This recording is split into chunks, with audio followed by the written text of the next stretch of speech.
रायगड रत्नागिरीला red alert तर मुंबई पुण्यात ऑरेंज अलर्ट। राज्यामध्ये मुसळधार पावसाचा अंदाज। मराठवाडा आणि विदर्भातही पावसाचा जोर वाढणार।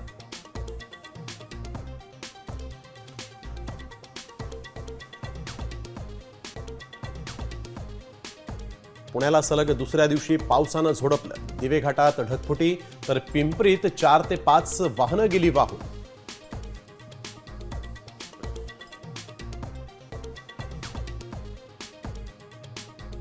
फडणवीसांच्या भेटीनंतर मनसेचा सूर बदलला। ठाकरे सेनेला युतीबाबत कोणताही प्रस्ताव नाही। मनसेचं स्पष्टीकरण तर युतीबाबत अखेरपर्यंत आशावादी, राऊतांना विश्वास।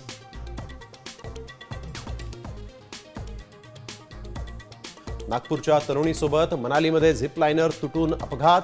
तरुणी 30 फूट खाली पडल्यानं गंभीर जखमी।